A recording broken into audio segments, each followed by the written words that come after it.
नमस्कार दोस्तों। अगर आप 12th पास करने के बाद आप ये सोच रहे हैं कि क्या करना है और किधर जाना है, तो ये वीडियो आप लोगों के लिए बहुत इंपॉर्टेंट है। और वीडियो में हम आपको सारा करियर से जुड़ा हुआ चीजें बताएंगे कि आप अगर 12th पास कर लिए हैं तो 12th पास करने के बाद आप ये सोच रहे हैं कि जाना किधर है। समस्या हमारे देश में ये नहीं है कि आप कितना पढ़े हैं। समस्या हमारे इस देश में सबसे बड़ी और गंभीर ये है कि आप पढ़े हैं, लेकिन आप किस तरीके से पढ़े हैं और आपने कौन सा रास्ता चुना है। तो आज हमारे देश में इतनी हाई टेक्नोलॉजी, पहले के जमाने में इतना नहीं होता था, अब एआई आ गया है, इतना डिजिटल सिस्टम क्रिएट हो गया है, सभी लोगों को पता है। तो आज की जनरेशन की जो पीढ़ियां हैं, हम उन्हें देखते हैं अक्सर उतने ही लापरवाह और उतने ही लेजीनेस हो गए हैं। तो हमेशा ध्यान रखें, समय बीतता है और समय कभी भी किसी की प्रतीक्षा नहीं करता, समय किसी का इंतजार नहीं करता।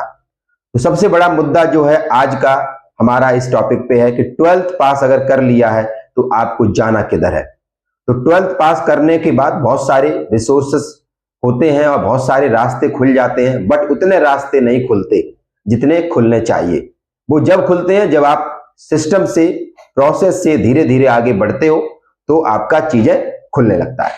तो आज हम इसी मुद्दे पर बात करेंगे। और आप अगर वीडियो देख रहे हैं, अगर वीडियो अच्छी लगे तो प्लीज कमेंट करना और कमेंट करके जरूर बताना क्या हमने ये उन सभी युवाओं के प्रति एक गंभीर सोच जताया है, गंभीर हमने ये चिंता जताई है और हमने बोला है। जितना मुझे नॉलेज है, हम अपनी नॉलेज के हिसाब से हो सकता है कि हम आपको ऐसा रास्ता दिखाएं अपने वीडियो के माध्यम से तो आपके लिए बेहतर साबित हो और कम समय में आप अपने कैरियर को स्थापित कर सकें, सेटलमेंट जल्दी हो जाए।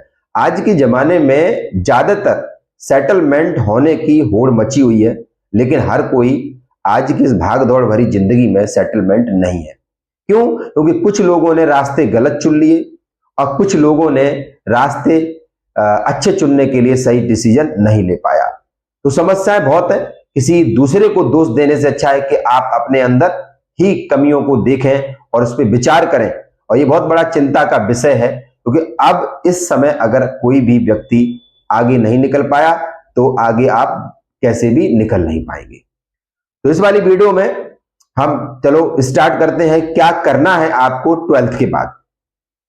तो सबसे पहले इंपॉर्टेंट चीज ये है कि 10th 12th अगर आपने कर लिया है तो मेरी राय आप ये माने कि आप ओपन से ग्रेजुएशन करें, यानी कि डिस्टेंस से एजुकेशन करें और आप गवर्नमेंट सर्विस की तैयारी करने में लग जाएं। अगर वो भी नहीं कर पाते हो तो डिस्टेंस से आप ग्रेजुएशन को चलने दें और आप साइड बाय साइड अपना सारा फोकस स्किल्स पर खर्च करें। स्किल्स एक ऐसी नॉलेज है जो आपको एक समय में इतना जल्दी आपको आगे लेके जा सकती है, ग्रो कर सकते हो, आप अपने करियर को बूस्ट कर सकते हो, इसका आपको अंदाजा नहीं है। स्किल्स इन द सेंस जैसे वीडियो एडिटिंग, ठीक है, पैम्पलेट बैनर बनाना, ग्राफिक्स सीखना, ठीक है, और सोशल मीडिया का काम सीखना, एसईओ करना, डिजिटल मार्केटिंग करना, टाइपिंग सीखना, शॉर्ट हैंड लैंग्वेज सीखना, बहुत सारी ऐसी लैंग्वेजेस हैं, इंग्लिश स्पीकिंग, कम्युनिकेशन करना, ये सारी हमारी स्किल्स में आती हैं। अगर आपने किसी भी तरीके से कोई भी स्किल सीख ली, और हर एक स्किल्स पर इंडिविजुअल फोकस होना चाहिए, ठीक है। और आज इतनी सुविधाएं हैं, हमारे जमाने में उतनी सुविधाएं नहीं थी। मैं जब पढ़ता था 2014 से पहले की बात बता रहा हूं, तब उतना जमाना नहीं था डिजिटल टूल्स का। 2014 से पहले की बात कर रहे हैं। तो हम आपसे यही कहना चाहते हैं कि 12th के बाद डिस्टेंस से करें आप, और बाकी फोकस अपने कैरियर को बिल्ड करने में लगाएं और स्किल्स पर फोकस रखें। स्किल्स अगर आपने सीख लिया तो आप बिलीव मानिए, आप किसी भी क्षेत्र में, प्राइवेट हो, सरकारी हो, आप किसी भी क्षेत्र में आप उन स्किल्स के माध्यम से जा सकते हैं और बेस्ट ऑप्शंस है, ठीक है। और एआई, चैट जीपीटी सीखिए, चैट जीपीटी में प्रॉम्प्ट देना सीखिए, डिजिटल टूल्स का यूज करिए, क्लाउड का यूज करिए। बहुत सारे ऐसे सॉफ्टवेयर और टूल्स हैं जिनके माध्यम से आप अपने आप को बहुत अच्छे लेवल पर पहुंच सकते हैं, ठीक है। अगर आपकी कैपेबिलिटी है तो आप, ग्रेजुएशन तो चल ही रहा है साइड में, आप सरकारी नौकरी की तैयारी भी कर सकते हैं। 12th के बाद सरकारी नौकरी तैयारी करने का सबसे अच्छा मौका, गोल्डन अपॉर्चुनिटी हर स्टूडेंट, हर युवा के पास वो है एसएससी, सी और डी ग्रेड से स्टेनोग्राफर की हर साल वैकेंसी निकलती है। ये आपको सीधा मंत्रालय का रास्ता दिखाती है। तो आप स्टेनो यानी शॉर्ट हैंड भाषा का आप पता करें, आपके नजदीकी में कहां पर ब्रांचेस हैं, इस भाषा को कैसे सीखते हैं। ये भाषा आपको प्राइवेट और गवर्नमेंट सेक्टर में भूचाल ला सकती है और आपको एक नया मार्गदर्शन दे सकती है। तो 12th के बाद बहुत सारा अपॉर्चुनिटी है। दूसरा, 12th के बाद अगर आप एडवोकेट बनना चाहते हैं तो बहुत सारे लोगों को, पेरेंट्सों को ये बात पता नहीं है। अक्सर क्या होता है हमारे देश में कि पेरेंट्स बहुत कम शिक्षित होते हैं। ज्यादातर पेरेंट्स शिक्षित नहीं होते, वो अपने बच्चों को एक सही दिशा नहीं दे पाते और सही डिसीजन नहीं ले पाते। बच्चों को जो मन में सोचना होता है, करना होता है, विदाउट गाइडेंस के वो उस रास्ते को चुन लेते हैं और उसी पर चलना स्टार्ट कर देते हैं। तो 12th के बाद आप बीए एलएलबी में एडमिशन ले सकते हैं। ये 5 साल का कोर्स होता है और 5 साल का कोर्स होने के बाद आप सीधे एडवोकेट बन सकते हैं। आपके पास एक बहुत बड़ी शक्ति आ जाएगी, बहुत बड़ी हुनर आ जाएगी, जिससे आप अपने जीवन को एक अच्छा नई दिशा दे सकते हैं और बहुत सारे लोगों के लिए प्रेरणा भी बन सकते हैं। तो एक ये भी रास्ता है। दूसरा, 12th के बाद आप जीडी में भी जा सकते हैं। 12th के बाद आप एएसआई, स्टेनो का एग्जाम, सीआईएसएफ, बीएसएफ, आईटीबीपी, बहुत सारे डिफेंस के फोर्सेस हैं, उसमें आप स्टेनो से एएसआई ऑफिसर ग्रेड पे आप तैयारी कर सकते हैं।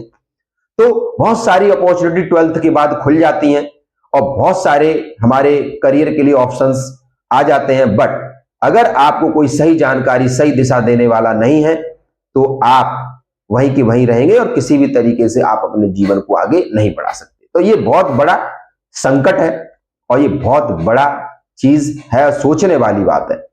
और समय निकल जाता है, फिर कुछ भी नहीं रहता। और आप अपने सही समय का उपयोग करें और सही समय पर डिसीजन लें। एक सही डिसीजन, एक सही निर्णय आपको सारी जिंदगी पछताना नहीं पड़ता और बहुत अच्छे लेवल पर आप कम समय में ग्रो कर जाते हो। तो अगर आप हमारे चैनल पर हैं, नए हैं, तो सब्सक्राइब करें चैनल को, वीडियो को ज्यादा से ज्यादा शेयर करें, ताकि जो लोगों को डायरेक्शन नहीं है, करियर की जानकारी नहीं है, अपने आप को अच्छे लेवल पर उभारने की सोच रहे हैं, तो ये वीडियो उन लोगों के लिए बहुत उपयोगी हो सकती है। और हम आप लोगों के लिए ऐसी जानकारी, अवेयरनेस, करियर डिस्कशन हम लाते रहेंगे और भारत डिकोड में आप लोगों को इस तरीके की वीडियो मिलती रहेंगी। हम हर चीज पे चर्चा करेंगे, हर चीज के बारे में हम बोलेंगे और हम बेहतरीन रिसर्च करके आपको जानकारी देंगे। आप उन रास्तों पर चल करके अपने जीवन को एक नई दिशा दे सकते हैं। आज की इस वीडियो में इतना ही। मिलते हैं हम फिर एक नई दिशा की बातचीत करने के लिए, एक नए डिसीजन के लिए। तब तक आप बने रहिए हमारे चैनल पर और वीडियो हमेशा पूरा देखा करें, ताकि कोई भी जानकारी आपके पास अधूरी ना रहे। ये हमारा नया चैनल है भारत डिकोड और इसमें आपको मिलेंगी नई नई तकनीकी, नए नए सॉफ्टवेयर, नए नए एआई टूल्स की जानकारी। क्या करना चाहिए, कैसे नहीं करना चाहिए, एक डिसीजन आपकी जिंदगी बदल सकता है। यही हमारा उद्देश्य, हमारा मिशन और विजन यही है कि देश के अंदर रह रहे हर सभी वर्ग के लोगों को एक सही तरीके की दिशा मिले, एक सही तरीके का विजन हो, एक सही तरीके का मिशन हो। और डिसीजन अगर आपके पास अच्छा है तो आप बहुत कम समय में अपने समाज में एक बेहतरीन मान सम्मान पा सकते हैं। ठीक है, तो ये हमारी वीडियो के माध्यम से एक संदेश था उन सभी युवाओं को, स्टूडेंट्सों को। तो आप जहां पर भी हैं, जैसे भी हैं, सभी पेरेंट्सों को आप वीडियो देखते रहिए और हमेशा अलर्ट और सतर्क रहिए और अवेयर रहिए। इंडिया जागेगा तभी युवा आगे बढ़ेगा। जय हिंद, जय भारत, नमस्ते।